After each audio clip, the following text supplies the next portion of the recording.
नमस्कार शेतकरी मित्रांनो, आजच्या व्हिडिओमध्ये आपल्याला हळद पिकाला पाण्याचं नियोजन म्हणजे वॉटर मॅनेजमेंट कसं करायचं आहे ते बघूया।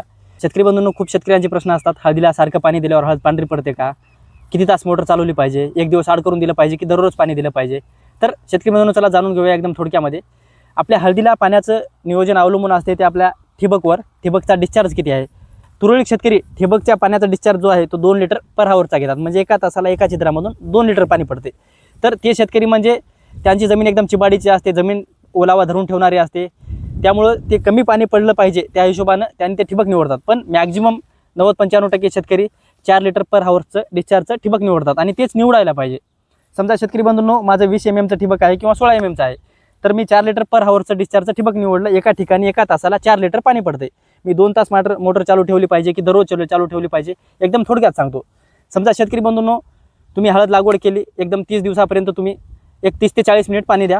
त्यानंतर प्रारंभिक वाढ चालू होते, तो कालावधी 30 ते 60 दिवसाचा असतो, त्यावेळेस तुम्ही 45 ते 60 मिनिट पाणी देऊ शकता। त्यानंतर एक 60 ते 90 दिवसाचा कालावधी म्हणजे हळदीची जोमदार वाढ त्या कालावधीमध्ये होते, त्या कालावधीमध्ये तुम्ही 60 ते 70 मिनिट पाणी देऊ शकता। त्यानंतरचा कालावधी म्हणजे कंद बनण्याचा कालावधी असतो, तो 90 ते 150 दिवसाचा कालावधी असतो, त्या दिवसामध्ये तुम्ही एक 70 ते 90 मिनिट पाणी देऊ शकता।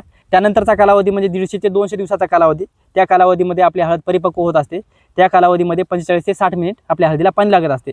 पण शेतकरी बंधूंनो, तुम्ही पाणी हवामान बघून द्या, पावसाचा अंदाज दिसत असेल तर पाण्याचं नियोजन कमी करा। आणि शेतकरी बंधूंनो, आपल्याला वेळ आणि घडी बघून पाणी द्यायचं नाही, आपल्याला जमिनीचा ओलावा आणि वापसा बघून पाणी द्यायचं आहे। आपल्याला हळदीमध्ये ओलावा टिकून ठेवायचा आहे, आपल्याला हळदीला एकदम ओलचिंब करायचं नाही।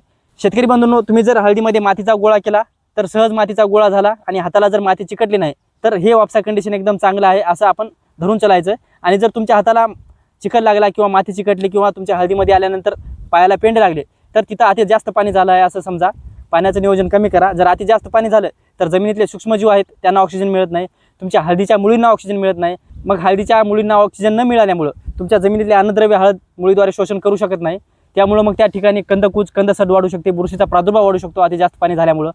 त्यामुळं पाणी एकदम काटेकोर द्या, एखाद्या वेळेस खत कमी जास्त टाकला तरी चालेल, पण पाणी जसं लागेल तसंच द्या, वापसा कंडिशननुसार द्या। दररोज दिलं नाही तरी चालते, एक दिवस आड करून दिलं तरी चालते, कारण हळदीला ठिबक असल्यामुळं ओलावा जमिनीमध्ये टिकूनच राहत असतो। शेतकरी बंधूंनो, धन्यवाद।